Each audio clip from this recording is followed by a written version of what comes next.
What's going on, people of the internet? Hyperchaotic here with the KRR, and welcome back, or welcome if this is your first time visiting my channel. Now, a while back, I saw a short from a creator I can't really remember the name of. Excuse me for any stuttering in this video. And in that short, he went over the reasons why movie trailers nowadays spoil their films within the trailers, and how it's all due to some past lawsuits related to movie trailers and false advertisement. And within the comment section of that video, I saw this. I actually wish content creators were held to the same standard for their clickbait video titles and thumbnails. Now, I just gotta say, depending on to what extent he means that by, you can. It's not impossible to hold our favorite creators, our favorite internet creators online, accountable for clickbaiting. In fact, it's relatively easy, and I'll explain how later on in the video. However, if he means to the extent of you could actually sue a content creator for clickbait, as if clickbaiting in of itself was false advertisements, well, let's just say there are some complications with that. And if you as an individual out there wanted to actually go out and do such an action, I want to elaborate as to why that would be very complicated. So sit down and relax, because we got quite a bit to unpack here. What's that? You're washing the dishes or doing some chores? Well, that's fine. You don't really need to stare at the screen too much. It's okay if you want this as background noise. Just relax, listen, and go ahead and get your chores done. Now, to start off this elaboration, I'm going to start off with a few questions that you, the viewer, may be asking, or I think you should be asking, in relation to suing over clickbait, to which I will follow each one up with their answer. For starters, can you even sue a creator for clickbait? I can't say this for everywhere, but at least within the US, yeah, you probably could. In good old Sue Happy America, you could damn near sue anybody for anything over any reason. Now, just because you can doesn't mean you should. Just because you could doesn't mean you'll have a case and that they'll judge, judge in your favor. Now, what exactly are we suing them for? Again, as I said earlier, we could probably consider clickbaiting as the equivalent of false advertising. So we'll just say you would sue them for false advertisement. But then this brings us to our next follow-up question. Excuse me. This then brings us to our next follow-up question. What exactly are they advertising? What is the video advertising? Trick question, ladies and gentlemen. The video is not advertising anything unless it literally has a sponsor in it. It is the title and thumbnail that is advertising the video, since that's what it is utilized in clickbaiting, titles and thumbnails. Some cases descriptions, but that's probably more so for streaming rather than internet content, especially since your average audience doesn't really use the description that often. Why does the description matter? Well, the whole point of a description for internet content, or really any medium for that matter of fact, because they all have them: DVDs, video games, movies and TV shows on streaming services, if not physical media, music albums, sometimes books. They all have descriptions that may lightly, elaborate on what it's about, what the media contains, without spoiling it. And the same thing applies to internet video descriptions. Sometimes a caption for a short or a TikTok. The whole point of that is so you can add a little bit more elaboration on what the video is about, if there isn't enough in it in of itself, or just without straight up spoiling it to entice people to click.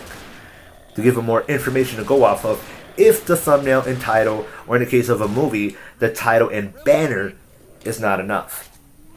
Well, banner if it's on streaming, cover if it's a DVD case, poster if it's in theaters. though I don't know if they have descriptions on them. Anyways, I digress. Though in all fairness, not only do viewers typically not utilize the description for that, but plenty of creators out there don't. Though do keep in mind, that doesn't mean that no creators ever utilize the description for that very purpose. But sometimes there are creators that literally just use it for their social links and that's it. So with that said, we're primarily going to focus on thumbnails and titles. And I'm going to continue to compare them to movie banners or posters and their titles.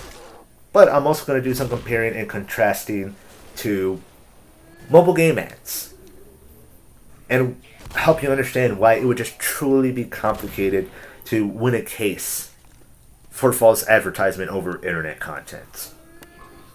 Now for starters, internet content versus film. If you look at an internet video's thumbnail and title, like a movie poster or banner in their title, I guess it would kind of make sense. If that was just straight up lying or misleading, then I could understand why you would want to sue over that. You know, it enticed you to watch this media, but it wasn't what you thought it was, and it wasted your time. But here's the thing with film versus internet content.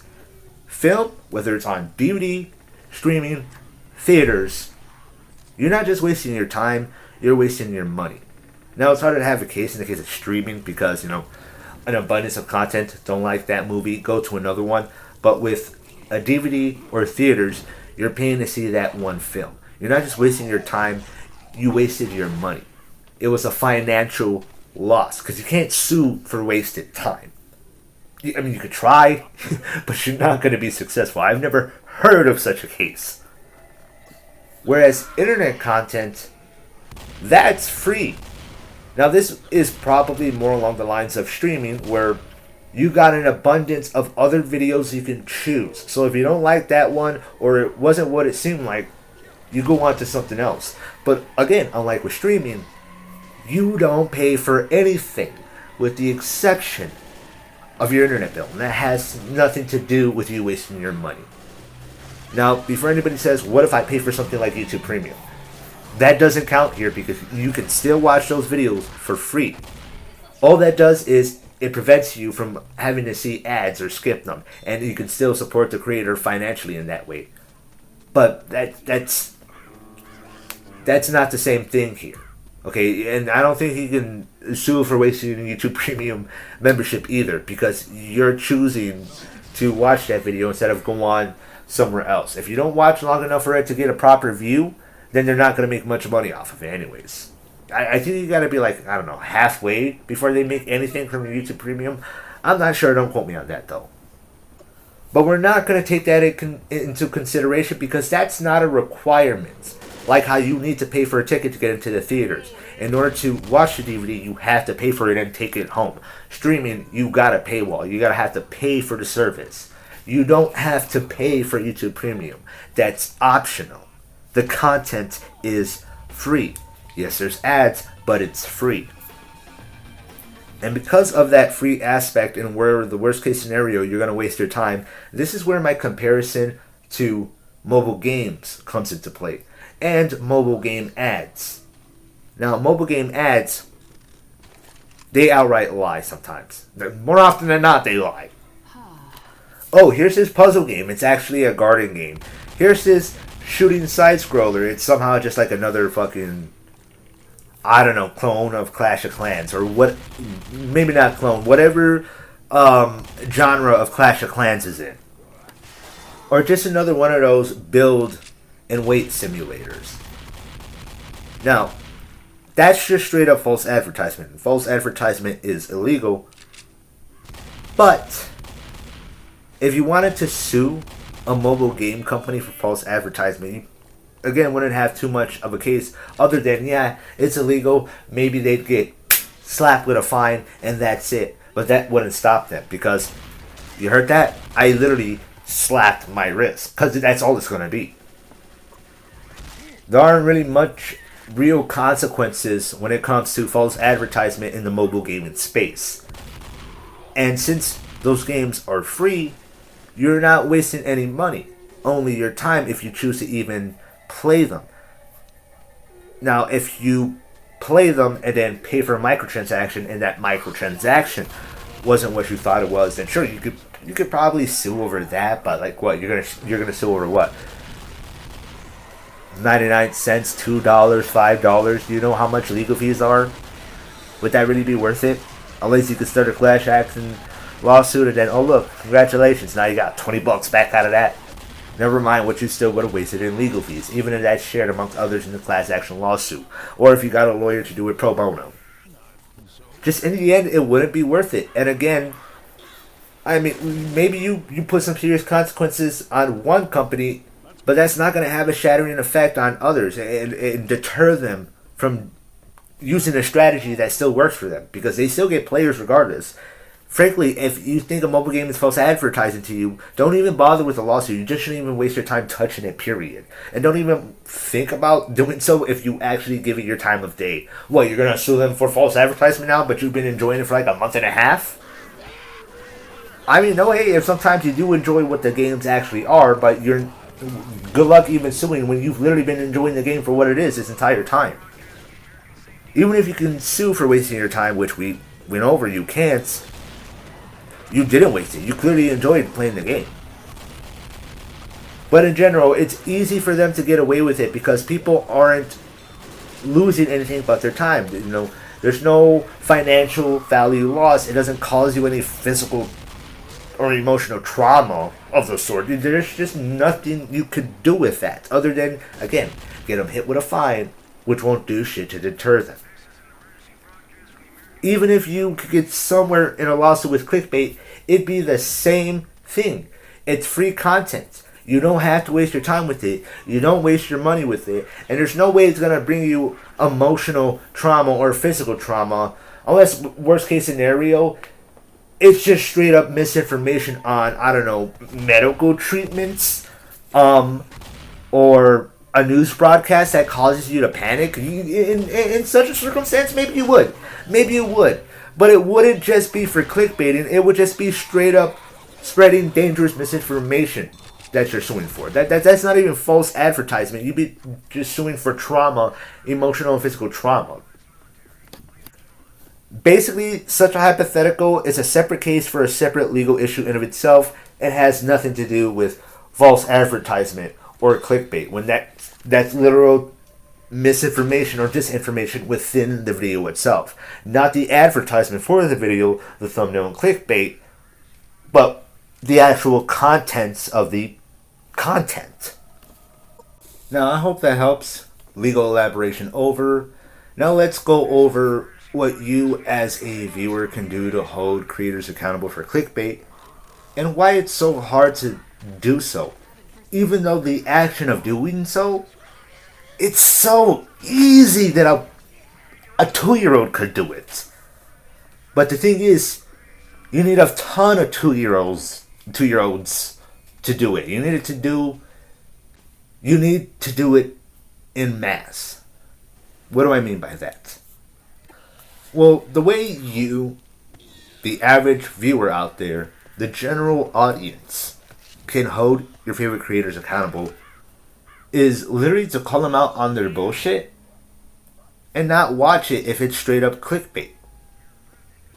But the thing is, ladies and gentlemen, a lot of people don't do that. Sometimes they'll still watch the video all the way through, even though it's clickbait. Maybe you'll still call them out on their shit, but you still pretty much gave them the engagement, so it almost kind of doesn't matter.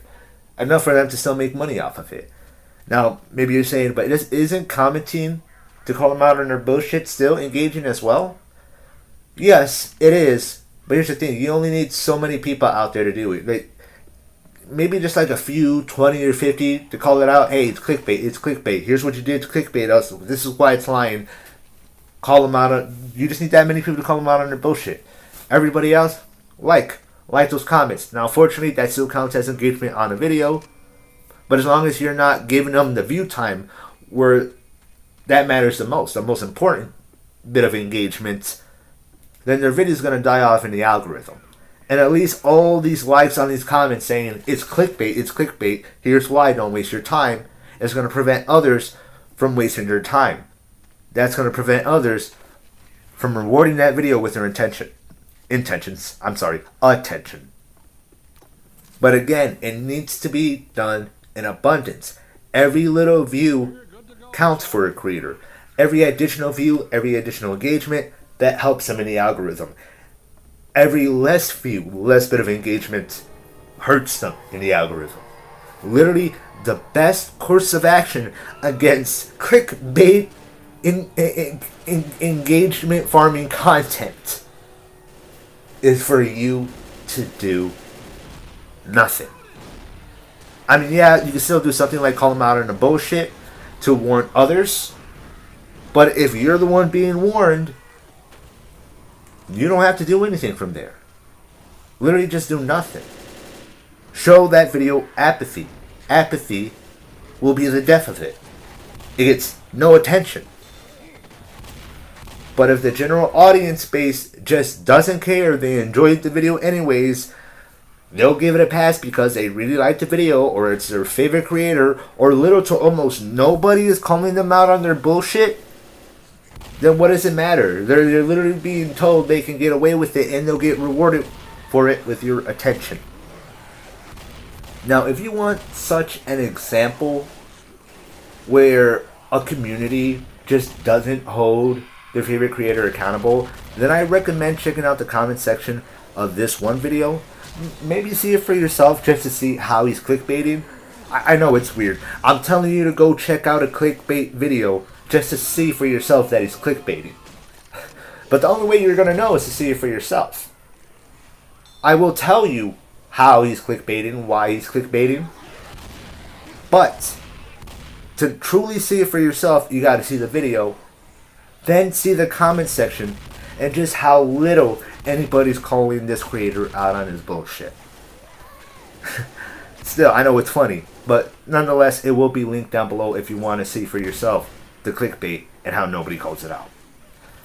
But the name of this video is called Playing Call of Duty Games That Were Deleted Forever by T-Dog Smitty.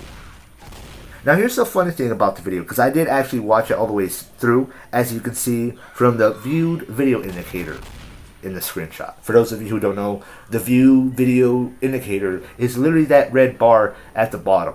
If you only watch a video halfway through, it'll be halfway. If you watch it a quarter way through, it'll be a quarter way. Point being, it stops at wherever you finish the video. And I did watch it all the way to the end. Because here's the crazy thing about this video. It was actually a decent video. But at no point did he need to lie in his title. Now, his thumbnail on top of it doesn't help, but I'm really going to focus on his title, because his thumbnail isn't bad. If he just changed his title, the thumbnail can stay. The thumbnail was fine. But the thumbnail with the title, just pure freaking clickbait than a motherfucker. Let me say the title again.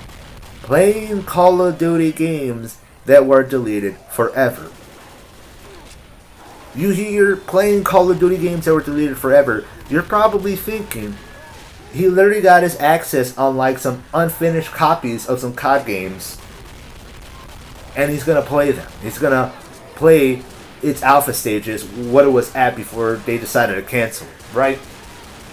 And there have been some people out there that did this with a few canceled CODs. But in this video, at no point does he ever play anything. At no point does he have a controller in his hand, or is he typing at a keyboard and mouse. Now, most of the games that he goes over in that video are just concepts. Concepts that never even got that far to at least get in this little small alpha build where they could build around it and figure out what they wanted the game to be. It literally just got nowhere beyond the drawing board. Now, about a significant few ideas did have some like alpha playtest, build where they were playing around with the concept, and we're going to see what they're going to build off of with that before it was canceled. But again, at no point does he actually play them himself. He never got access to those files. They're actually footage from somebody else, which if my memory corrects, if it's correct, he does give him credit within the video, but the footage was not his. It was not his gameplay. And again, within the comment section, at no point does anybody, with the exception of literally one individual that I found, calls it out. Now, to be honest, that was a while ago. Probably like a week or two ago when I watched it. So, perhaps by now, there are a few more people trying to call it out. But for sure, they're buried in the other comments talking about the video and not calling the creator out on their bullshit. And again, it was actually a decent video. He just didn't need to lie about the title. The thumbnail in of itself is even fine. He just needs to change the title. And the thumbnail could stay. The combo doesn't help, but the thumbnail could stay if he changed his title. Or really, he actually doesn't have to. Because it's going to continue to work. He's going to continue to get engagement no matter what. And nobody's going to hold him accountable. Other than a very few that are not loyal subscribers. Now, this doesn't mean that there are no creators out there that ever get called out by their viewers. I'm pretty sure you, the viewer, can figure out plenty of examples where a viewer got a ton of backlash for heavy clickbaiting by their audience. Hell, I can think of one right off the top of my head. And funny enough, I actually did a video about clickbait a long time ago in relations to him. And I will put a link in the description down below for that video if you want to see it. It was a video about a creator by the name of More Pegasus that talks about internet, well, drama and controversy. And a lot of people in his community were constantly calling him out for clickbaiting. So one video, he just straight up admitted, look guys, you want to know why I keep doing it? Because it fucking works. And I know you guys will click on it no matter what. Even when you know I'm clickbaiting, you still come to watch the video. And in many cases, you still enjoy it. So why would I have to stop what I'm doing if I know the tactic works? And even said this. It's not like that I haven't tried, making... I am paraphrasing here, by the way. Not direct quoting. Because it was a long time ago. I'm paraphrasing. But he even stated that he had tried making honest titles and thumbnails before. Especially with A and B testing. He's done it plenty of times. Primarily with the thumbnail feature. Because the one for titles didn't exist yet. There is one for titles now. But at the time, it was just for thumbnails. So people were constantly used to him, quote unquote, switching thumbnails. When in reality, that was the YouTube system doing it itself. Based on what worked. Based on the clicks they get. Yeah, for those of you who don't know, that's actually how it works now. For those of you who don't know what A and B testing is, I also did a video on this a while ago, but to quickly summarize, it's literally a feature where you can test up to 3 thumbnails to see which one will work to get the clicks. And now you can do the same with titles. Literally, thumbnail A, B, C, people mostly clicked when they were shown B, so now the system's going to choose thumbnail B. It's going to do the same with titles. Experimenting with title A, B, C. Oh, everybody clicked when it was title C and thumbnail B. So we're going with title C and thumbnail B. This is also why you'll get recommended a video multiple times with different thumbnails and titles. And it's not the creator doing it manually. The system does it once they set it. You, the viewer, chose the thumbnail and title for the creator through the system. Because it's the clickbait that works. It's the clickbait that gets you to engage. And an additional thing he even stated was, there are plenty of creators out there that utilize honest titles and thumbnails. They'll just straight up say what the video is about or outright spoil it. And guess what? Those videos get little to no views. That's no good for a creator, especially one that does it for a living. And welcome to the game of social media. You either play the game or you don't. Don't hate the player, hate the game. And even then, it's not completely YouTube's fault because you, the audience, decide what's popular. You, the audience, decide what's trending. You, the audience, decide what goes on your feed based on your engagement. So if you get nothing but clickbait, then perhaps you need to stop engaging it with it so damn much.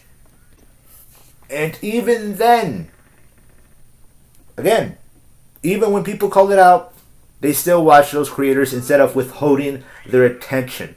Like you would withhold your money, withhold your wallet with a business that's no longer providing a good product or service. That's how you reward them, with your attention, so withhold it.